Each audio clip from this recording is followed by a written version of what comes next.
since the 17th of Tammuz. What kicks in on for the 9 days? On Rosh Chodesh. We said not eating meat and not drinking wine. Also, no wine. Watch out. What did we learn?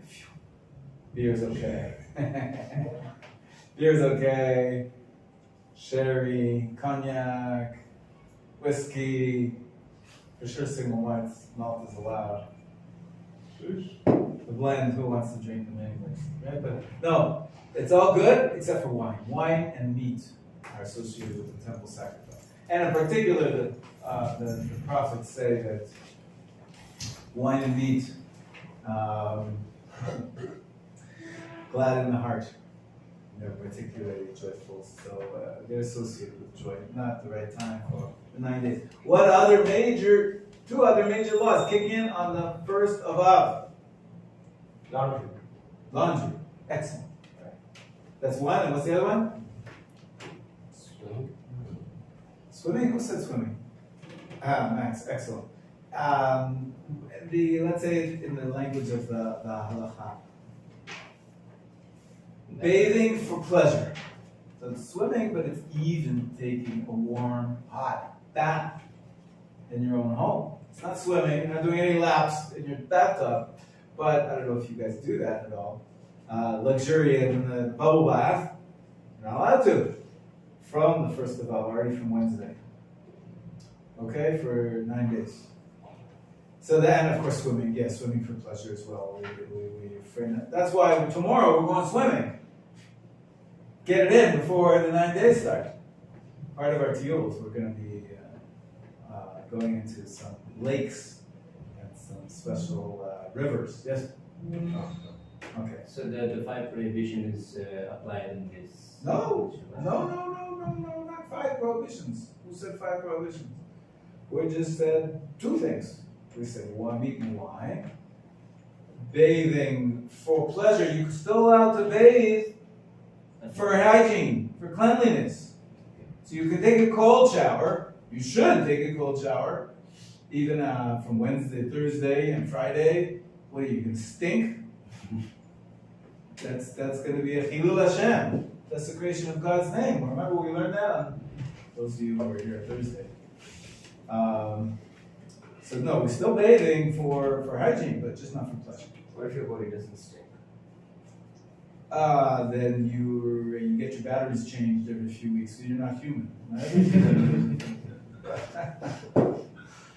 Doesn't stink, so you don't bathe. 100%. By all means, if you're fine, just let your roommate make that call, not you. Sometimes you don't stink or you don't smell your own, Theo, as they say. So you got to be careful and sensitive to others. But that's it. If you're sitting in an air-conditioned room all day and you don't sweat, fine. So you don't bathe. You shouldn't be bathing for pleasure. It's just for hygiene and for cleanliness. Okay, so that's bathing for pleasure, and the other one was laundry, 100%. Laundry, the Ashkenazi custom again. It's starting. They only start the prohibition on after Shabbat, Sunday. But this coming Wednesday, we're not allowed to do laundry. We described with the approval of our local African expert, and he said until today, laundry in the authentic traditional communities is a big festive occasion. So the sages prohibited laundry. Also, we said that the idea of even wearing freshly laundered clothing could give you some special feeling of joy and enjoyment. This was the limit during the 9 days, and so ideally we pre-wear our clothes before Wednesday. So by Tuesday, you've got to have all your laundry done. If you're asking, by Tuesday, you've got to have all your laundry done, and even wear it once or twice for I don't know, half an hour or an hour. Unless you're dealing with, underwear, you don't have to pre-wear. Underwear, it's not there. It doesn't give you joy. It's just, to keep your body clean. That's not good. So clothing, that's for, grandeur or anything like that. So this is the laws we said. It's coming up Wednesday. That's why we're only having the Tiyul Monday and Tuesday. So Wednesday we can do our laundry and wear it a little bit. Be ready.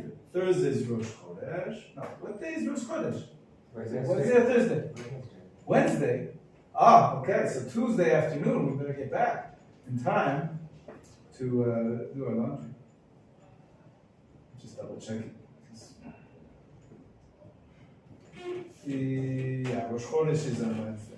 So you have to have everything done by Tuesday afternoon. Maybe you can be lenient and finish up the load Tuesday night, but you really shouldn't. It should be done Tuesday by nightfall. Okay, so this is what we said up till now. But now we're getting more intense. We're getting towards the eve of Tisha B'Av. So we've had Wednesday, no more meat. Thursday, no meat and wine. Friday, no laundry. Shabbat, ex-territory. For Shabbat, we celebrate. That's the common custom. We put on our Shabbat clothes. We eat meat and drink wine. All 3 meals, by the way. You can have meat and wine even for Sudah Shlishit. Even if you don't the other days, but go all out because Shabbat is special. Overrides these customs. Although there were communities in Europe that took it down a notch on Shabbat Chazon. It's kind of out of fashion now, but it's still there on the books that you should. Some shuls they take off the parochet. Have you seen that now? Some shuls they do that only on Tisha B'Av. Some people's even on what's it called, the Shabbat before Tisha B'Av? Shabbat Chazon, excellent. But Chazon, some people would not wear their fanciest Shabbat clothes. They take it down one notch. Rosh Chodesh is next week. It's this week. Maybe this week. This Wednesday is Rosh Chodesh. Next week is Tisha B'Av. No? 3 weeks. Am I wrong? Next week is Rosh Chodesh. From Thursday. Right. Thursday. We have You're right. You've got another week. Oh, I've been. I'm ahead of myself.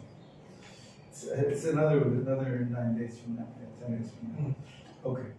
So yeah, you have time after the tiyul. I think that's what this one wanted to do. That's why we're doing the tiyul this week and not next week. Because next week, let's make sure everybody has a chance to do their laundry. Holiday Tuesday, Monday, Tuesday, whatever. It's reading after. So we have another week to Rosh Chodesh. In any case, when we get to Rosh Chodesh, that's when things get even more serious than just not listening to music and not getting married. We move on because I want to get prepared for the laws of Tisha B'Av. There's where we're going to get 5 prohibitions. So that's coming up. But first we're going to do chapter 9, the eve of Tisha B'Av. The eve of Tisha B'Av, that's originally what it says in the Talmud, that you're not allowed to have meat and wine. Not only you're not allowed to have meat and wine, you're not allowed to have even 2 cooked dishes. It's a very limited menu for the day before Tisha B'Av, that special meal for Tisha B'Av. Okay, let's read it. Page 181. Okay, Avi, take it away. One may not eat 2 cooked dishes at the last meal before the fast on Tisha B'Av, because that is when our mourning over the destruction of the temple intensifies, and it is inappropriate at such a time to indulge oneself by eating a multi-course meal. One may eat a cooked dish, however, because this is not particularly indulgent. In addition, one may not eat meat or drink wine at this meal, because these are dignified foods that bring joy. Indeed, the custom nowadays is to refrain from eating meat and drinking wine from the beginning of Av. Nonetheless, the prohibition to eat these items until the Sehuda HaMakseket is based on a custom from the time of the Rishonim. While eating them at the Sehuda HaMakseket is a rabbinical prohibition.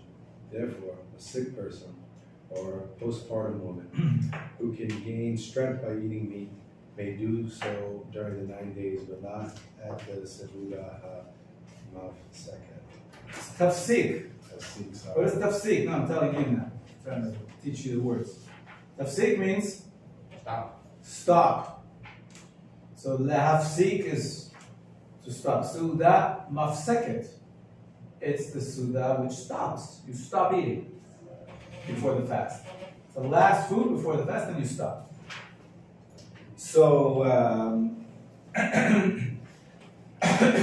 you're only allowed to eat one cooked dish. What's the most people have at the Sudam of Seket? Which cooked food? Chicken and potatoes. No, well, chicken and potatoes is not allowed. So there's two. One is chicken and there's potatoes. Those are two cooked foods. No. Children? Chillin', no, we don't do chillin'. You can't have meat. A chillin' without meat is nishkan chillin'. It's a Yiddish expression. Chillin' without meat is not really chillin'. As a cheese dish? Cheese dish? Maybe. I've never heard of that. Fish. Fish? Never heard of that either. There's a specific food which is eaten by mourners. Eggs. That's it. Cooked egg. That's it. Well, You've cooked egg. I have an egg allergy. I'm not going to eat an egg.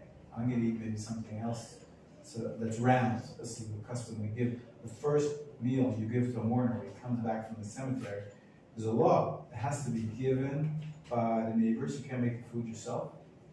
Showing the community that they have to support somebody who's going through something at a difficult time. And the custom is to make round food, like chickpeas or eggs. Some people make donuts. It's round. Candy. Round represents the cycle of life.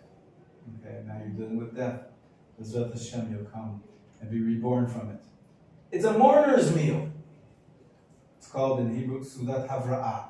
Sudah, which helps the mourner get healthy again. Coming from dealing with death. So the last meal before Tisha B'Av, you only eat one cooked dish. Most people have an egg. That's a bread. We're going to see there's other customs. People dip their egg and their bread into ashes. Serious business. And they sit on the floor for this meal. This is not a festive meal. Don't get confused. People get confused with Suda Mafseket. What does Mafseket mean? Stop. The stopping meal. There's another fast where we have the stopping meal. That's right. Before Yom Kippur. Before Yom Kippur is actually, we make a point of having lots of good food. So sort of like celebration, we're going to sort of show our confidence that Hashem will forgive us. And so we have a full course meal. Meat and chicken, nothing wrong with that. So people get confused. This is the Sudam of Seket, and this is also Sudam of Seket. Very different nature. The one before Tisha B'Av has the nature of a morning meal, even though it's in the afternoon. Did you get it, Rabbi? Morning, Max? How's your English? Not bad. Where are you from? Wisconsin originally. Wisconsin. Oh. They speak English there? So a morning meal in the afternoon. Did you get that? It's a play on words. Yeah, I got it. You got it? Avi? Do you know how to spell? Sometimes. Spell sometimes. Oh, you got me. Morning. M-O-U-R-N. It's a morning meal. But we have it in the afternoon. Everybody laughing? There we go. Okay. We can move on. So we only have one dish. And we're sitting on the floor and we're dipping it in ashes. It's a whole nother ballgame from Yom Kippur. Yom Kippur, as we said, we're sort of having confidence, and we want to fill our bellies. Yes, With ashes, with kind. How? not your best friend.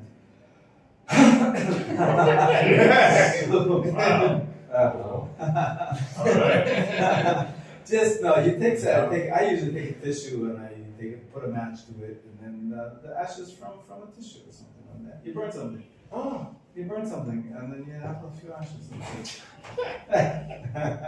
Sorry for When once, black humor. yes, I saw, but I wonder what they are burning.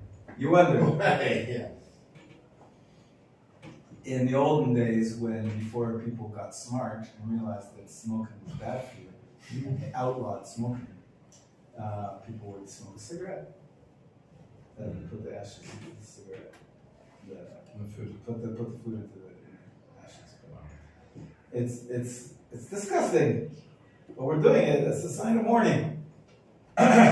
Anyways, definitely you can't have more than one dish. Even if you don't want to dip in the ashes, all right. But you can't have meat and wine for sure not. You can't even have two dishes. You can't have meat and you can't even have chicken. We're going to see the laws. But we already saw the laws of meat that we don't have chicken either. Like a big paella or something. Well, that's a good question. What defines one dish versus two dishes, right? If you have a cholent, so without meat, but you have some beans and you have some potatoes and you have some carrots and you have some. So is that considered one or two dishes? It's a little sticky. He's going to talk about it. But the Sudam of Seket is when it already Tisha B'Av starts. The eve of Tisha B'Av, it's essentially part of the morning, even though it's the afternoon. Next page, okay? What is the Sudam? Page 182, go ahead. Who's reading? Avi, go ahead. 182. What is the Suda Asad? It is the last meal before the fast, eaten after midday. Thus, if one eats his last meal before midday, he may eat 2 cooked dishes at that meal. The prevalent custom is to eat a regular meal with several dishes earlier in the afternoon, and then to eat the Suda HaMafseket with only 1 cooked dish. Shortly before the fast, one should not circumvent the law by eating a full meal with several dishes close to the fast, reciting Birkat Hamazon, waiting a few minutes, and then eating another meal consisting of 1 dish, so that the latter meal will be considered the Sukkah HaMatzekah.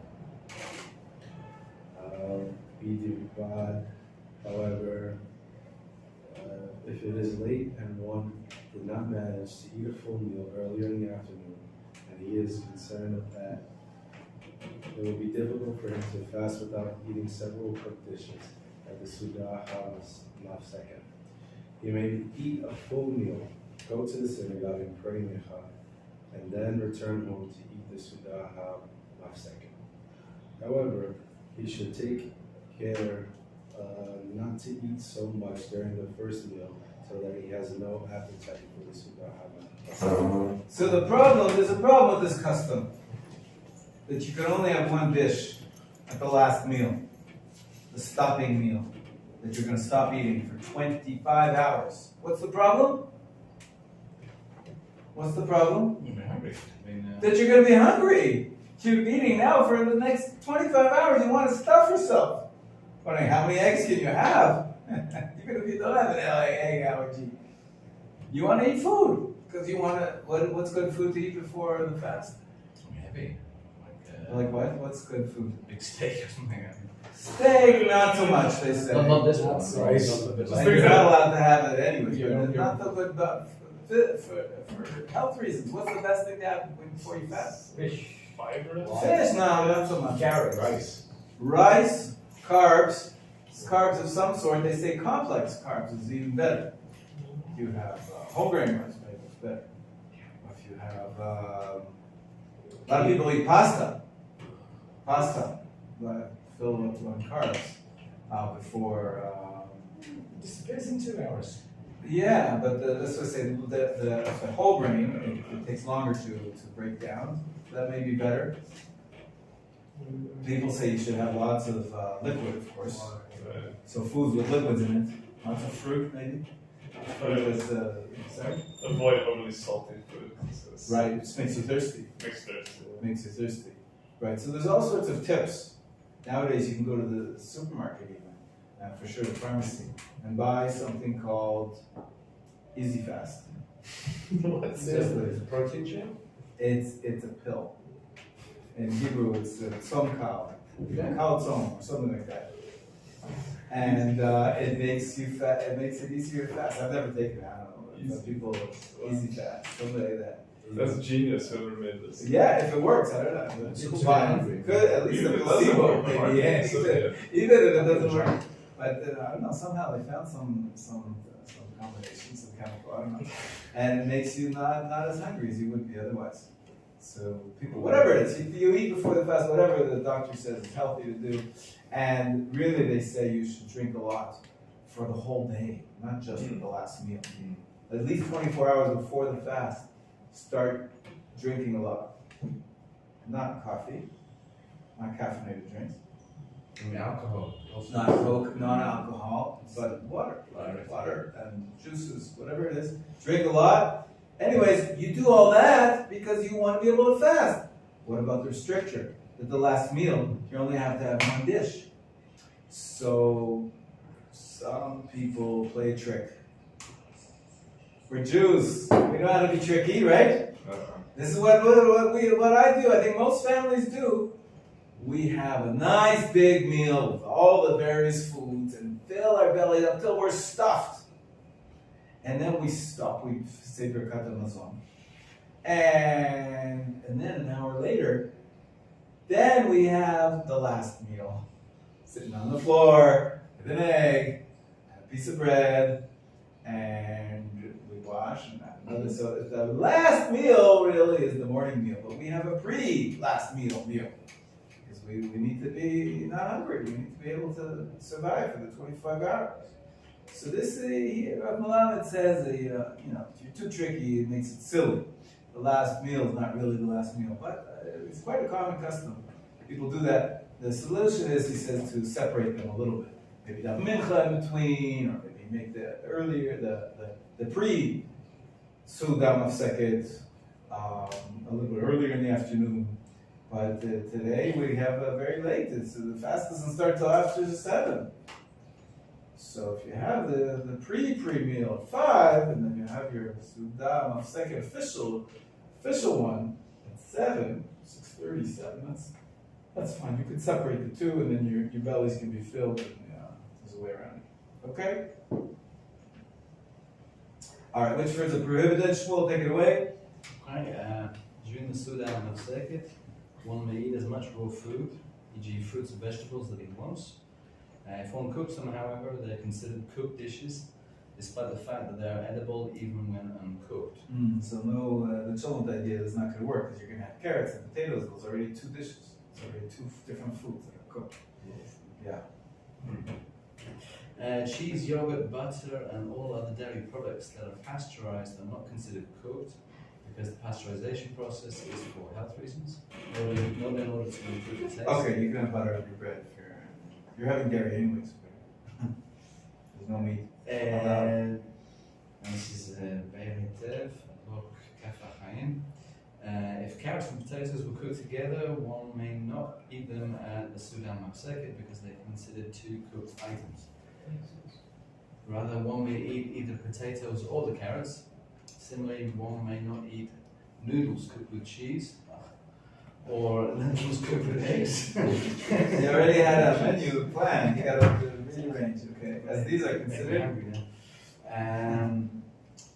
Noodles cooked with cheese or lentils cooked with eggs, as these are considered a mixture of 2 cooked foods and may not be eaten together. Even if one prepares 2 dishes using the same kind of food, well, the only difference between the 2 is that one is a thin mixture and the other is a thick mixture. They are considered 2 cooked dishes. Similarly, hard-boiled and soft-boiled eggs are considered 2 dishes. However, if a dish is typically made by mixing 2 food items, where one is the main ingredient while the other merely adds taste, like rice with some onions, is considered one dish. One who belongs to a community in which mourners customarily eat particular food, like eggs and lentils, may eat such a dish for the Sudan Mafseket, as it is considered a single dish, even though it has 2 main ingredients. The prohibition applies to both cooked and fried foods, but baked goods, like bread and cake, are not included in the prohibition, as their main purpose is to satiate a person, some refrain from eating cake at the Sudan Mafseket so as not to enjoy the meal too much. Pizza is considered a cooked dish because of the cheese that it contains. It is proper to refrain from eating chocolate, snacks, and candy at the Sudan Mafseket because the entire purpose of these foods is to serve as treats, not to satiate a person, Rem 552.1. However, if there is nothing else available with which to satiate oneself, one may eat them. Some say that one should avoid pickled foods so as not to enjoy the Suda Mafseka too much. In addition, these might be considered cooked foods. Others maintain that one may eat pickled foods, and one may eat a salad of raw vegetables, even dressed, the Suda Mafseka. However, some recommend against eating fresh dressed salad so as not to enjoy the Suda Mafseka too much. Okay. The prevalent custom is not to eat fish in the Suda Mafseka because it is considered a dignified food like meat. Some are lenient regarding herring and sardines that were not cooked. Some cooked beverages are not considered cooked dishes. Therefore, technically, one may drink beer, ale, coffee, or tea at the Suda Mafseka. However, many poskim rule that one should be stringent and refrain from drinking these beverages so as not to enjoy the meal too much. One who drinks beer at every meal and has difficulty digesting food without it may drink beer at this meal as well. It's a nice loophole. Coffee and tea are considered less dignified than alcohol. I'm training already. To be able to use this loophole, I'm training that, with every meal I'm having beer. So. Are we ready? Coffee and tea are considered less dignified than alcoholic beverages. Therefore, one who feels the need to drink them may do so. However, if one is easily able to refrain from drinking them, it is preferable not to eat and not to drink. If necessary, one may drink sweet drinks like cola, but one should not drink them just to indulge oneself. Halakha takes these rules very seriously. This is part of the rules of Tisha B'Av. This meal has to be very limited. Only one cooked dish. This is a rabbinic law. It's not just the customs that you're not allowed to have more than one cooked dish. It's a very, as I said, it's part of expressing the mourning for the temple. It already starts the day before, even before the fast. No mac and cheese. No mac and cheese. Yeah. What is the source for the person who drinks a beer because they have difficulty digesting food? Like, who pulled that over on a rabbi? Listen, rabbi, like, I can't eat without the beer. Again, I think in ancient times, people didn't drink as much water as we do. Right. Really, they didn't have drinking water. Yeah. So beer was the beverage or some kind of, malted thing. So it became standard. But it sounds a little strange to us now. Yeah. Right. Digestive. Okay. Max, you want to read for us? Sure. Number 3 on page 184. Customs of the Suda Mafseka. The Talmud relates how Rabbi Yehuda or Rabbi Eli would act at the Suda Mafseka. He would be given dry bread with salt, and in an undignified place between the furnace and the oven, eat it with a flask of water, as though in the presence of a newly deceased relative. Rambam likewise accepted these stringencies, eating bread and water at this meal without even one cooked dish.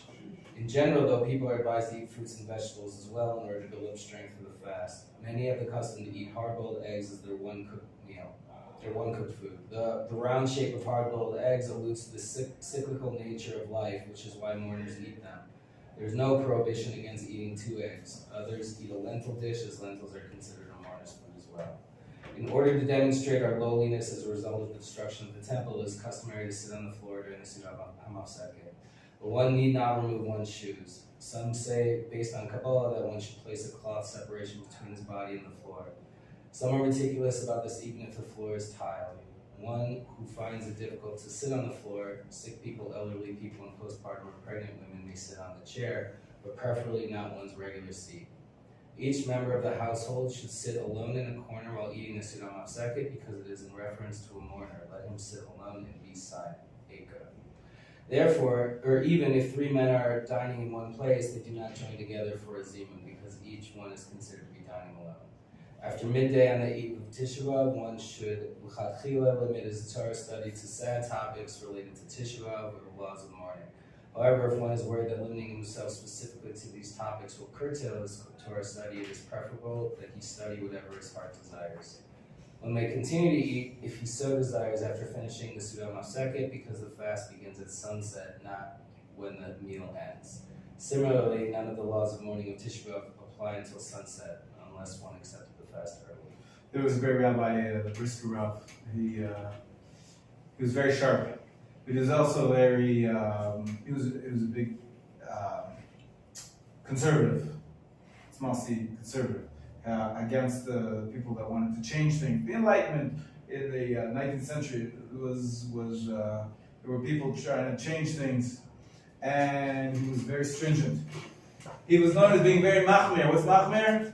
Very strict, very stringent. And once he was at an inn, and one of these maskilim, one of these enlightenment people, they came to him and they attacked him and they said, they started to joust with him. He says, "Why are you so machmir? Why are you so stringent? Aren't you supposed to be lenient?" He said to them, "You know what? I'm not so stringent. I don't know who told you. I'm going to give you now a list of all of the leniencies that I hold by." And he gave him a list of 9 leniencies. And one of the leniencies was this one. He said, some people are machmir that you're not allowed to study Torah on the eve of Tisha B'Av, on the afternoon, but I think that you're allowed to study Torah. It's a big leniency. Right? Some of the laws of Tisha B'Av are starting early. And we're sitting on the floor, we're having this mourner's meal. But it's already, we're in the atmosphere of Tisha B'Av. In Israel, there's a law that you're not allowed to open up restaurants and theaters on the eve of Tisha B'Av, that night. So I think it starts already at 4 in the afternoon. This is the day before Tisha B'Av. It's like Erev Shabbat has some qualities of leading you into the Shabbat, so Erev Tisha B'Av has some qualities of leading you into the Shabbat. It's remember we had it on the board the other day. We had the funnel as the morning becoming more and more intense as you get closer to Tisha B'Av. As a matter of fact, even the meal before Tisha B'Av, it's a mourner's meal. It's a little bit flipped. It's like we said that when someone has actual new mourning, Avilut Chadasha, then they bury the dead, and they go home and they have the mourner's meal. Here we have the mourner's meal before, because we're sort of reversing the timeline. We're going towards the calamity that we're trying to recreate or commemorate. And so the mourner's meal is actually before we even start the fast. All right. So far so good. Next. So nice to have you. Say hello to Ravid. Ravid sitting next to you. Ravid has spent a lot of time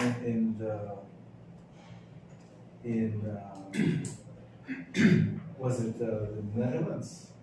Yes, most of them. The Netherlands. Most of your life in the Netherlands. And you're from Wisconsin. Amazing. It's a neighbor from Minnesota. And where are you from? Introduce yourself.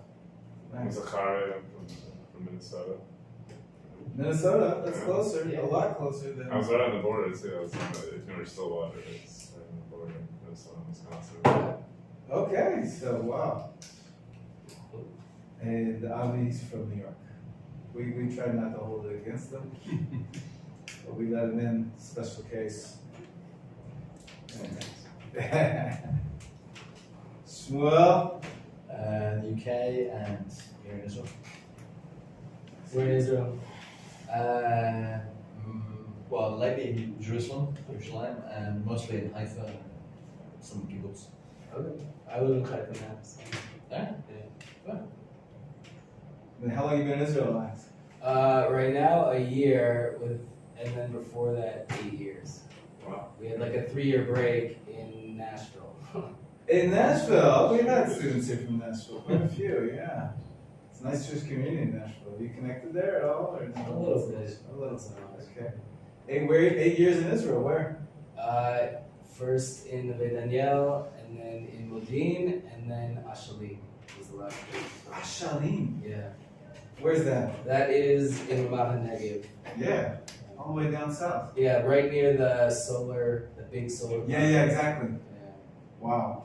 You sleep at night with that thing? It's Yeah. so bright. It was far enough away. Excellent, excellent. Okay. So we pretty much finished chapter 9. The rest of it we don't have to study now because it's only when, the laws for when Tisha B'Av comes on Motzei Shabbat. This year it doesn't happen, so we're not going to worry about that. We're going to go straight to chapter 10, the laws of Tisha B'Av.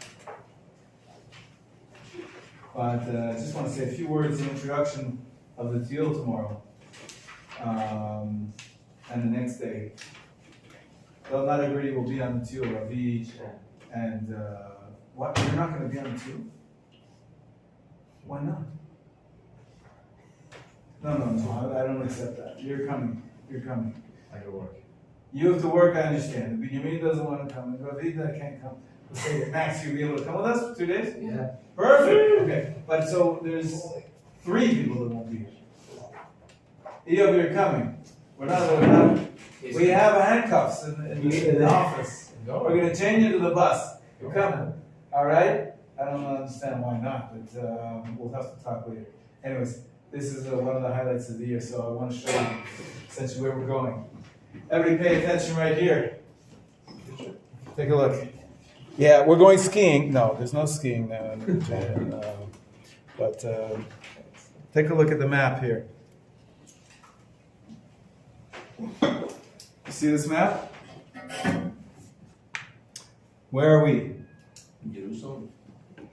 Jerusalem's over here. You see the Dead Sea? So, the temple was in Jerusalem. Let's go way back. We're going all the way to the north. Golan Heights. Whoa. Okay. We're going to drive through the Bika Valley, the Jordan Valley. It's called the Bika, Jordan Valley. This is Jericho. It's where the Jewish people crossed over into the land of Israel.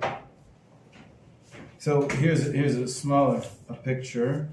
The Jews, when they came out of Israel, let's give you a little history of the land of Israel.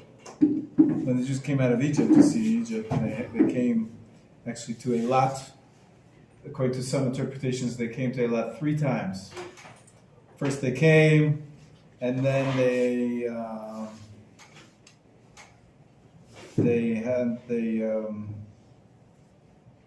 wandered in the desert because they came up to Kadesh Barnea, and they were going to go into the land of Israel straight like this. But then they sent the spies and they sinned. We commemorate that on Tisha B'Av, like we just said. And so they were told to go, and so they went back to Eilat. And they came from Egypt, they went through Eilat, then up to get, and they came back. That's the second time. Then they were for 40 years in the desert. Some people say it was this desert over here, the Arabian desert. And they came back before they after the end of the 40 years, they came back to Eilat, and then they went up. Now they're not going to go through the main straight into the heartland of Israel. They were told to go this way, and they wanted to go through. What were the nations over here? South. Esav, right? Esav, the descendants of Esav. There's actually a mountain range right here called Har Seir, mountain of Seir. It says that Esav came and he took over Har Seir, otherwise known as Edom. The Edomites, and the Torah tells us that Moshe asked the Edomites, "Hey, let me go through. I don't want to fight you, but let me just pass through your land." Because there's actually the major highway. It's called King's Highway, through Jordan. Well, it's now today called Jordan, and he wouldn't let them. But we're going to read this week's parsha is Matot Maseh. Actually, this is all described in this week's parsha. We go to such lengths to teach you parsha Shavua. We're taking you on a 2-day trip to see all the places and talk about how the Jews traveled. But then also next week's parsha Devarim, as well. Moshe tells a little bit of a different story. And he says there, it implies that the Edomites actually did agree to sell us some food and water and to let us pass in their land. So, seems like maybe the outskirts, the main central authority of the Edomites didn't let us, but we did a detour. We came around and sort of had to pass by Edom. Now why did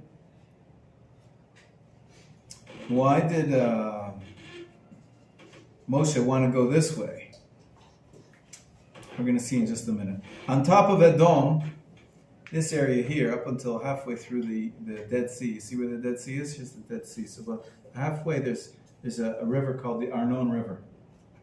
The Arnon River. And that was, below that, above the Edomites, up until halfway, this area where my hand is now, this was the occupied, it remained occupied for hundreds of years by a nation called? Moab. Excellent. Moab was famously started, according to the Torah, by Lot. The daughters of Lot slept with him, and the eldest one called him, right, from a father. Incest. But the Torah says we have to respect that they were family. Because Lot was Abraham's brother-in-law, right? So we're not allowed to attack Moab. So we had to skirt around Moab as well. So we skirted around, the Edom skirted around Moab. Now we're approximately up to here. About halfway through the Dead Sea is where the Arnon River. Now above the Arnon River, this we just read in the Haftarah 3 weeks ago, right? What's above the Arnon River? It used to be, there was a nation called, what's the sister? Ammon. Exactly, the sister nation to Moab was Ammon. That was the younger sister of Lot. And we're not allowed to attack them either. What are we going to do? Hashem arranged it that just before the Jews got out of Egypt, or sometime during the 40 years, I don't know exactly what the timeline was, the Ammonites were kicked out. They were pushed away from there. The Ammonites, they're from the Arnon River up until the Yabok River. That's over here. Here it is. Yabok, it even says it on the map. So this area here used to be Ammonite territory, and now it was conquered by the Amorites. Right? We have a list of that, right? We're going to get the land of Canaan. This is generally called the land of Canaan. But mixed in with Canaan was also Amorites. So at this time, the Amorites were they were in the north, and they came and they conquered from the north all the way down. They conquered Ammon all the way up until the Arnon River. And so Moab was still in its ancestral homeland, but Ammon was not. They were pushed east. The Yabok River has a tributary over here. You can't see it on this map, but the Ammon were to the east of that. So all this strip over here, it was conquered by Sichon. Sichon was the king of the Amorites, Sichon HaEmori, and he made himself a capital city right here in Heshbon, and he was known as a superpower. But Moshe figured, this is my chance to get into the land of Israel. And the truth is, he didn't have to conquer this area. The land of Moab and the land of Edom and the land of Ammon was not supposed to be ours. Those are the three ancient nations which Hashem allowed them to have their ancestral homelands. Just like the Bnei Israel are going to have their ancestral homeland, but not Ammon and Moab. Well, Edom, we detoured around. Moab, we detoured around. It's all right. But this area, now it doesn't belong to Ammon anymore. It belongs to the Amorites. So this is what Moshe didn't have to conquer it. It was, maybe, but because the Torah says that Sichon, Moshe asked to pass through, let me get into the land of Israel from here. But he didn't let him, and so this was the first conquest. This major section, which we're going to see. We're going to drive the bus out to see the hills of Moab, the hills of Ammon. They're not Ammon anymore. Where the Amorites used to be, Sichon there. And this is what Moshe and the Jewish people, the first major conquest was this chunk of land over here that we're going to be watching for about a half an hour drive. And we're going to see more. But this is given, the lands were given to who? So the Jewish people were not supposed to be here at all. We're supposed to get to the rest of the lands. We'll see what the rest of the lands are in a second.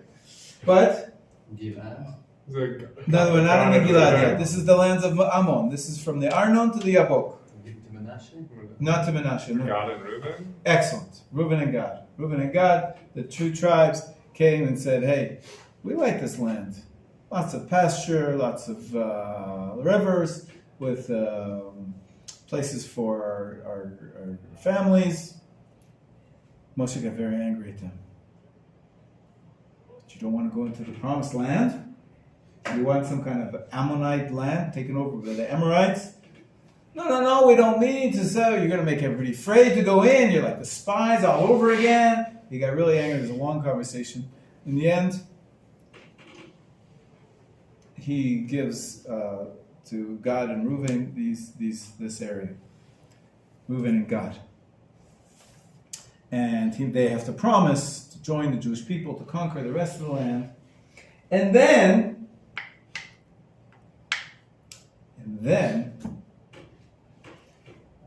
so let me just see where we are here. This is Jerusalem. Jerusalem is in Judea, as you can see here. This was where the tribe of Yehuda was supposed to be, and then Shimon was beneath them. Above Yehuda was Binyamin. And now we have basically the central heartland of Israel was the children of Yosef. Yosef and Yehuda are the two major leaders of the Jewish people, right? Yosef and Yehuda had a head-to-head confrontation in Egypt when Yosef became the leader, and Yehuda came and stepped up to save his brother. Yehuda, of course, being the tribe from which the kings are going to come from, King David from the tribe of Judah. So throughout Jewish history, there's been this two-headed leadership. Yehuda and Yosef. The children of Yosef are called. Yosef, you should know this. What are your children going to be called? Menachem and Ephraim. Menachem and Ephraim. So the first, after Yehuda and Binyamin, Binyamin's a thin strip here, we have Ephraim, and then Menachem. And they went from coast to coast. The Torah describes their portions. Ephraim and Menachem, essentially the heartland of Israel, Ephraim and Menachem. And what people don't realize is that above the Yabok River, where was the land of Ammon, Ammonites never went above that. This was supposed to be, all along, part of the land of Israel, even on the Transjordan, what we call today Transjordan. The upper part, after Edom, Moab, and Ammon, had their ancestral lands. Okay, Reuben and Gad, they got, instead of the Sichon Melech HaEmori, instead of the Amorites, they got up to here. But above the Yabok, all this area, which we're going to continue to see as we drive tomorrow, all this area, about halfway up and beyond, we're going to stop over here near Beit Shah, and we're going to go into this. You can see there's amazing springs and a river through the valley over here, underneath the Gilboa Mountains. In any case, this whole area was supposed to belong to Menachem, or at least this area, to the Yarmuk. See, there's another river here. This is the Yarmuk River. So between the Yabok and the Yarmuk River, this was part of Menachem. Menachem was here and even here. And the Torah describes how there was a giant who was, look at that. Let me see this picture. Look at that. You have East Menachem, West Menachem. Very nice. Menachem transferring over from this part of the River Jordan all the way to the last part. Menachem. Reuben, Gad. It's just a nice picture. Where'd you get this? Rabbi Google. Rabbi Google. And you see here what I said: Shimon, Yehuda, Binyamin, Ephraim, and Menachem. Okay, now we're looking at this part. So there was another giant who was in charge of the Bashan. Bashan is up here, including the Golan Heights, what we call Bashan. But there's an area, this area between the Yabok and the Yarmukh, it's called the Gilad. The Gilad. And this Gilad was destined for Menachem, together with the part on the western side of the Jordan River. So Menachem got the Gilad after they conquered it from this conqueror called Og. He was also a leader of the Amorites. And here, it doesn't say that the Jewish people wanted to pass by. They didn't need to pass by. They actually were supposed to conquer this land, so they did. Machir, the son of Menachem, was given the Gilad. And then they went even further. Past the Yarmukh, they went up and they conquered more. The entire Golan and the Bashan, all this area, was conquered by the children of Menachem. There's two children of Menachem that are famous. Machir is one who got the Gilad. And then there was a fellow called Yair. Excellent. Apparently there was not one Yair, but two Yairs. And there's one place where it says they had 60 cities, another place they had another 60 cities. Apparently there was a group of cities that Yair conquered in the Gilad and also in the Bashan. So we're going to Golan Heights, which is part of the Bashan, which was conquered by the Jewish people when they came out of Egypt, primarily the tribe of Menachem. As your picture here shows, that the Menachem went all the way. This is a great picture. Let me, I'll take a photograph of this on my phone, okay? Thank you. Or you could send me the link. Where'd you get it from? See the link? Oh, this is. Search the Google. Ah, all right. Fine. I'll take a picture. Send us the group. Yeah, send it to the group. Take a picture. Okay. Anyway, so this is what where we're going to go. There was some areas which the Jewish people didn't conquer. Actually, around where we're going to stop, those kibbutzim where the Nachal is, seems to be there was an area which was not conquered. Not all of the land of Israel were conquered right away, but where we're going is part of the Bashan after the Gilad. So we're going to see a little bit of Moab, where Ammon used to be. We can't see because that's where Sichon, the Amorite, used to be. It was conquered by the Jewish people. Up to the Yabok River, and then the Gilad, which is part of Menachem, and then the Bashan, where we have the Golan Heights, also by Yair and of Menachem, Yair and Machir. All right, a little bit of preparation while we have the map in front of us. But it looks really different when you see it live. You'll see how works out that it's Parsha Shavua. So far, so good. It's very unique to have a religion that is supposed to conquer a land. Right? Most religions talk about connecting to God, being faithful. Well, the U.S. is like that. Not really. Christianity, right? You're talking about Christianity, right? No, I was talking about like the specific people who came to the United States. That was divine providence. They were copying. They were talking about the Zion. They called it right, this Jerusalem in every state almost. Right? They took inspiration from the Hebrew Bible, from the Jewish story, but it didn't really fit. It doesn't really fit. Christianity was the religion they were practicing. Christianity talks about the kingdom of God in the heaven, and it's a kingdom of faith, and it's all about the belief and being faithful to the Lord. Israel is unique that the Torah wants us to have a land and develop the land. It's a mitzvah to express the godliness in our daily lives and in a national life, not only in our personal lives. And we're supposed to, this land of Israel is destined for the Jewish people.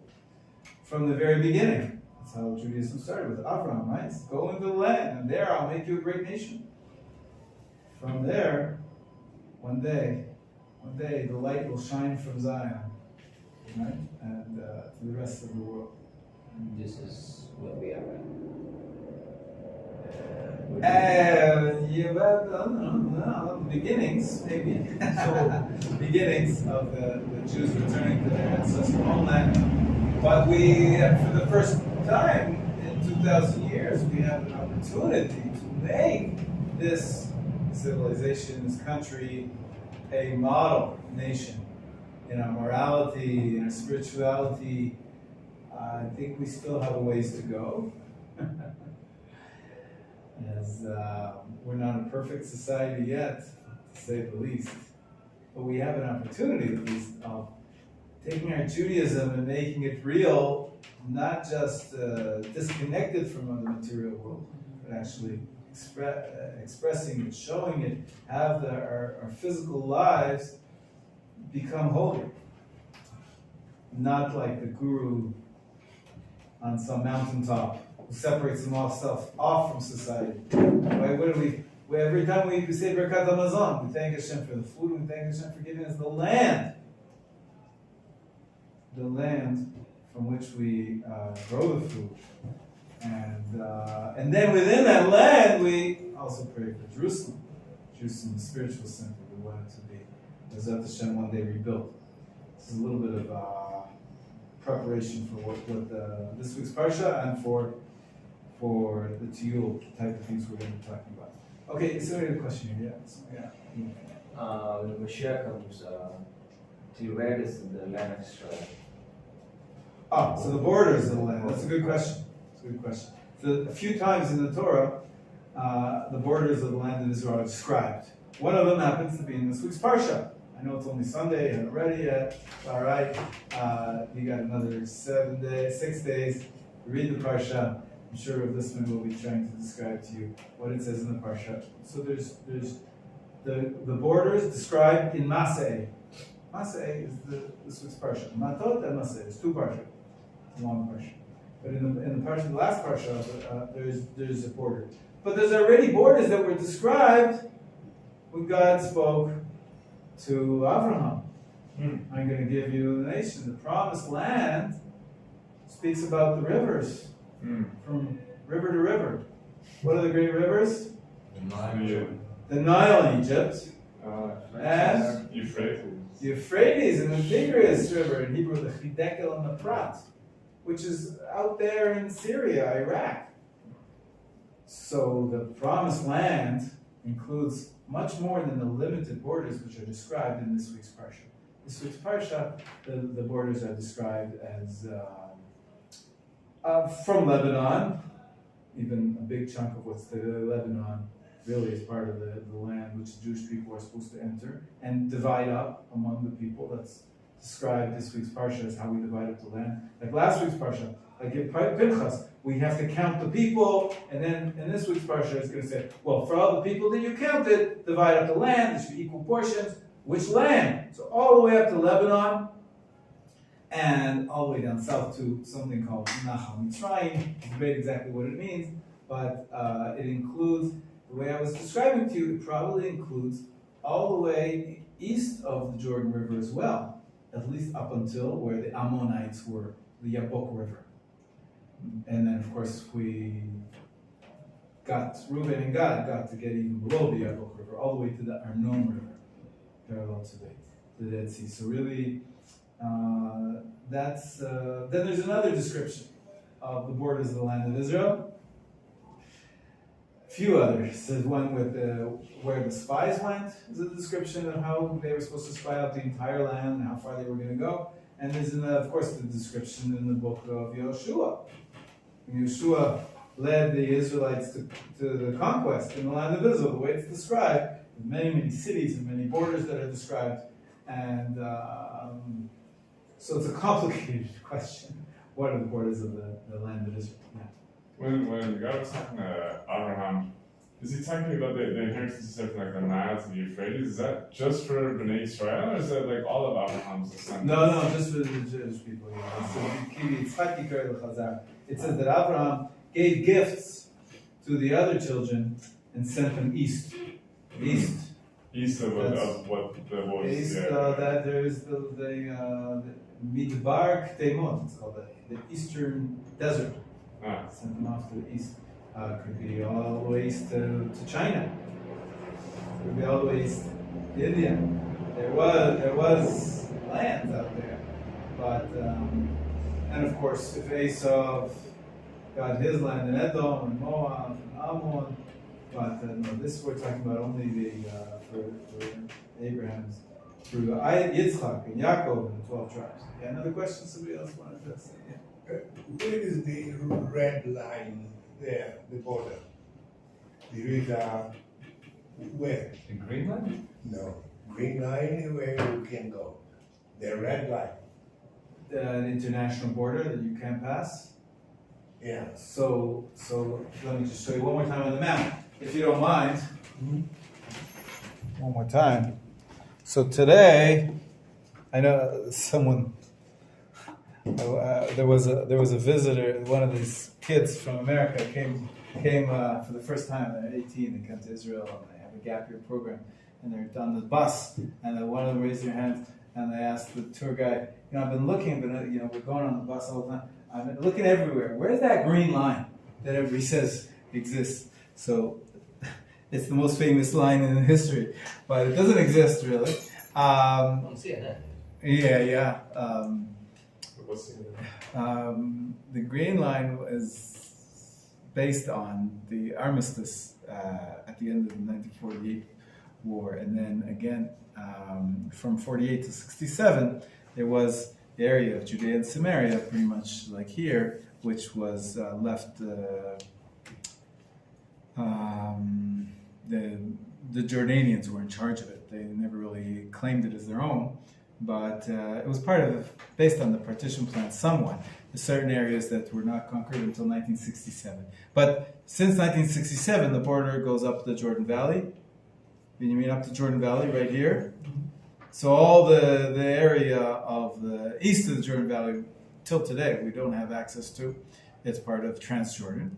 Although it was promised to the Jews, it's part of the Balfour Declaration, and then again, the San Remo Conference in 1920, there was an international agreement that the British were given the mandate over this land to make a homeland for the Jewish people. That mandate included all of the Middle East.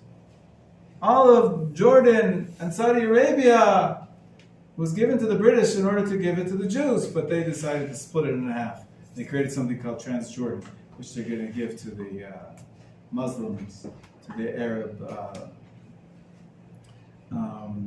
sheikhs. And what's left, we hoped that would be at least part of the British mandate. And the British mandate was this entire magic thing, and they were given the mandate specifically under the pretense that they're going to create a homeland for the Jewish people, as Balfour had declared in 1917. 1920, this was ratified international treaty, and then the British didn't live up to their promise, even though when the British came to visit the land of Israel in the 20s, General Allenby, he was hailed as a hero. People thought he was Mashiach. He's the one that's going to give, the Brits are going to give the state to the Jews for the first time in 2,000 years. Slowly but surely, between 1920 and 1948, the British made all sorts of decisions. As we said, they split up. Transjordan gave it to the Arabs. Even within the land of Israel, they made what's called the partition plan. They stopped allowing Jews to immigrate to Israel. The white paper, all sorts of pressure from the Arabs, and it got complicated. But to make a long story short, 1948, this was the border without the major parts of Judea and Samaria. Jerusalem was split in half, as you can see, so Judea and Samaria here. There were some areas which were not in our control. Until today, they're still a matter of debate, of course. Many people call them the occupied territories. But essentially the border on the Jordan River, which we're going to be driving right up, and you'll be seeing it many, many times. This is the Jordan River. That's where the international border is now. All the way up till, this was up till the Kinneret, pretty much. And then the border was over here, right next to the Kinneret. And there was some Jewish towns all around the Kinneret. Tveria, on the western side of the Kinneret, and Ein Gev on the eastern side of the Kinneret. So there were Jewish towns here, all of the kibbutzim, all the way around the Kinneret. On top of this, it's called the Golan Heights because there's a massive mountain range right over here, which we're going to go to an outlook here where you can see the vantage point, how pretty much all the eastern part of Israel, all this area, you can see from the Golan Heights and so from 1967, well, really from 1948 until 1973, the Syrians had the Golan Heights, and they were shooting at the Jewish settlements down near the Kinneret. 1973, Yom Kippur War. The sad part was that they took us by surprise, and many thousands were killed.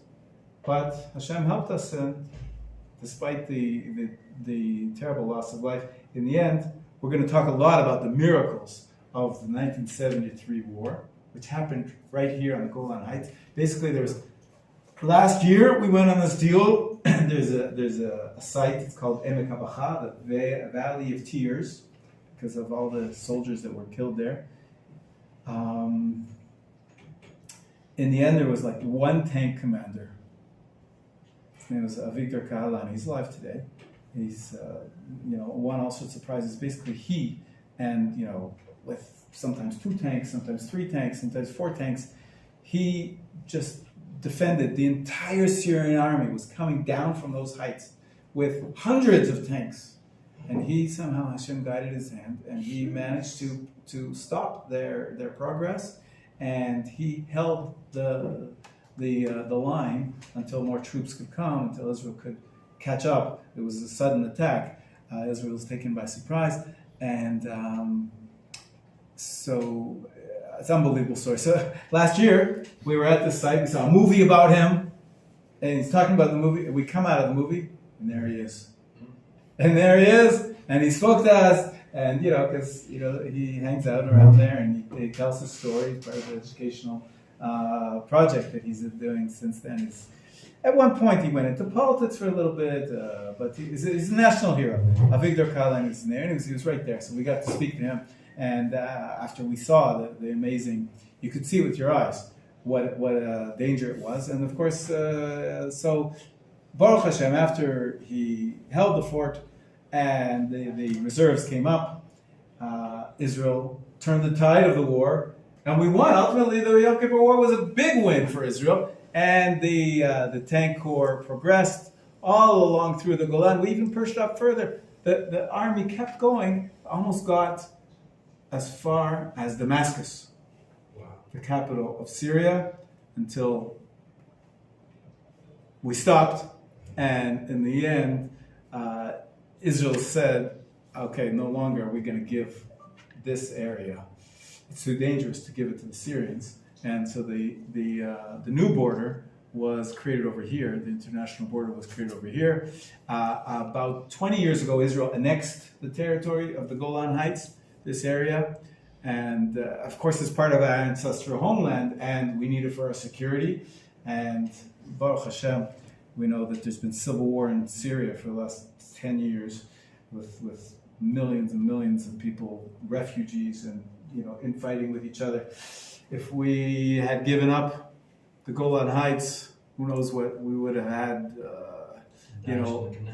we would have had war all over the northern part of Israel. Anyways, and then just a few years ago, the fellow who likes to call himself Cyrus,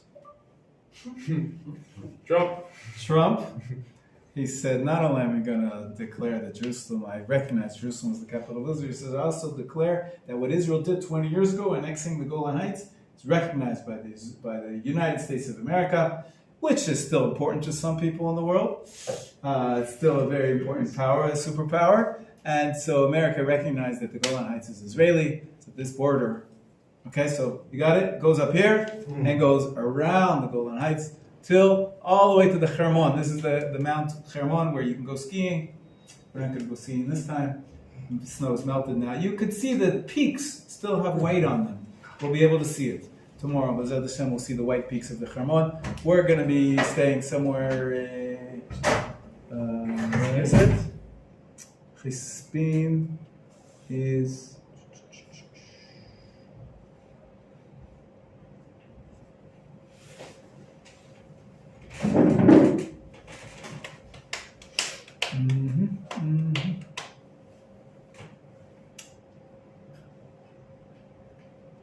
I can't see it right now, but somewhere in the central Golan area. Near Katzrin? Yeah, I'm looking, but I can't, for some reason, I can't see it right now.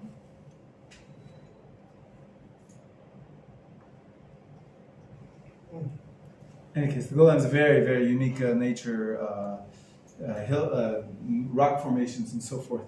So that's where we're going to be hanging out and showing you a lot of this history, both the biblical history and the modern history. Okay? Thank you.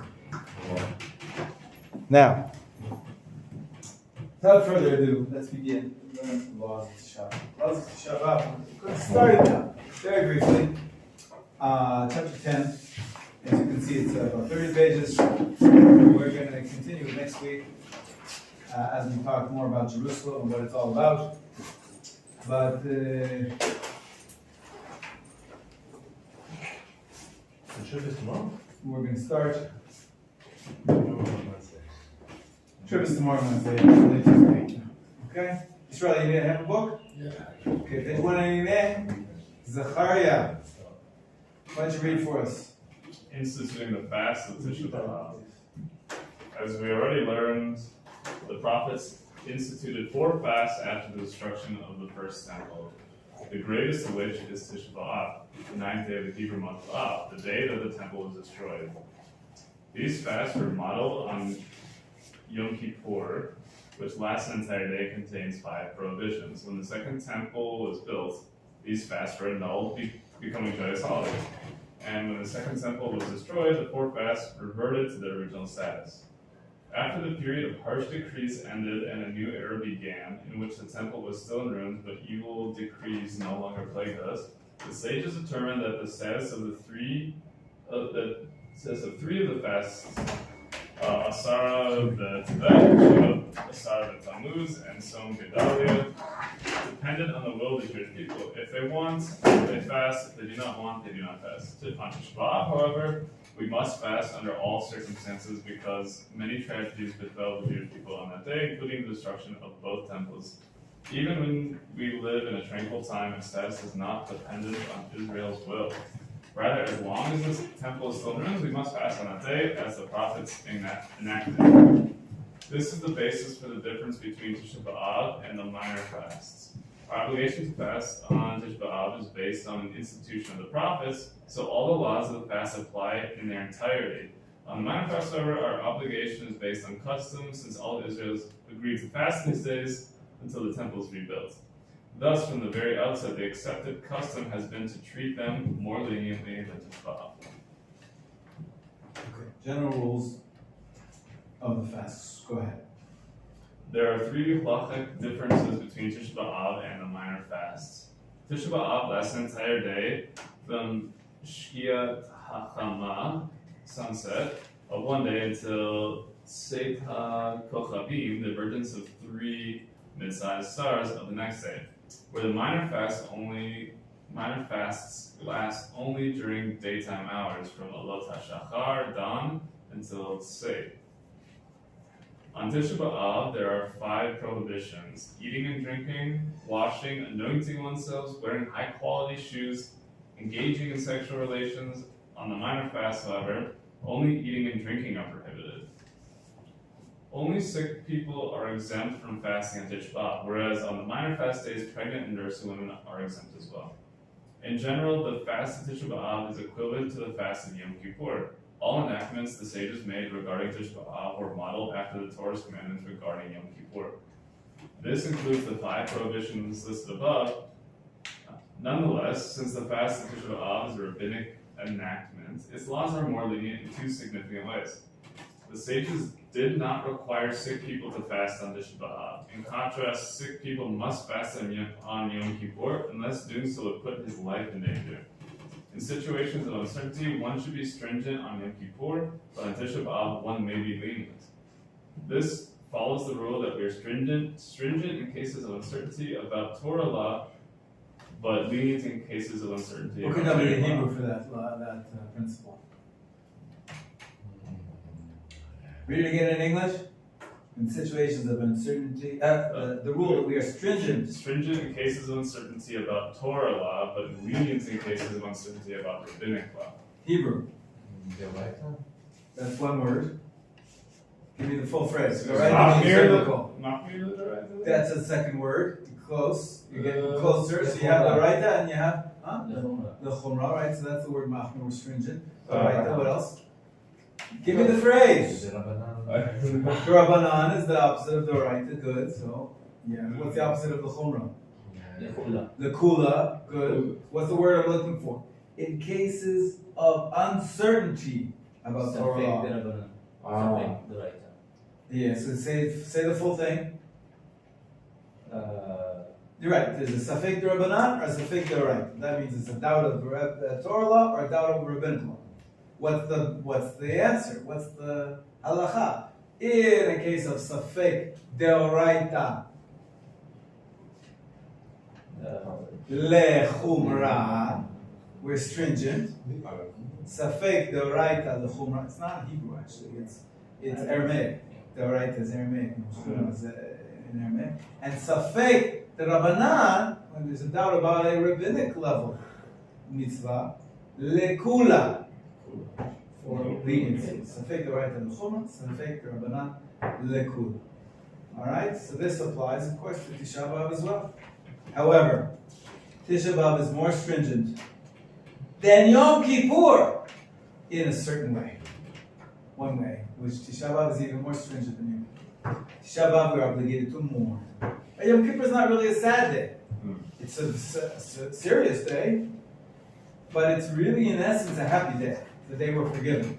Of course, we have it's the day we're forgiven, so it's a happy day. Tisha B'Av is a sad day, so we have to mourn. Therefore, we sit on the floor, refrain from greeting one another, darken the room at night, and forbidden to enjoy Torah study. In Yom Kippur, however, we are obligated only to deprive ourselves. But besides the 5 afflictions, the day is considered a holiday. We wear nice clothing, sit in regular seats, sing songs, exchange greetings with one another, and of course engage in Torah study without limits. Regardless of the afflictions, Belacha is forbidden in Yom Kippur, just as it's forbidden on Shabbat. That's another distinction, of course. Yom Kippur also is prohibited to do work. So they're similar in some ways in terms of the fasting part, 5 afflictions. It's the same as Yom Kippur, but the character is different. Like we said earlier today about the Sudam of Seket. They both have a separation meal, stopping you from eating, stopping the eating. But one is the festive, and one is part of the mourning process. So it's very different character. Don't get confused. And of course, the major difference is that the Yom Kippur is D'Oraita, and Safek D'Oraita Lechumra. Whereas Tisha B'Av, Safek D'Rabbanan Lekula. Okay, so we're going to see a little more details about the fast after our 2-day Tiyul. Today is Sunday, back on Wednesday, 9 a.m. We'll continue to prepare. I also have a lot of good goodies, a lot of good stuff for you about Jerusalem, about what it means, about why it's so important. Other than historically, some reason the destructions happened on this day. We're going to read some Midrashim. What period was Midrashim from? Who can tell me? Foundation. I was thinking the other day that really this is like we heard the word of God in the foundation period, right? Sinai. Yeah.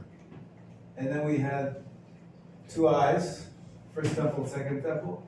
And then the other ear is the period of sages. We heard the Torah once again. The oral Torah gets written down. So it's like ears, period 1, 2, 3, 4. Going right to left, or left to right, whichever one you know. It's an easy way to remember. You've got the 4 periods.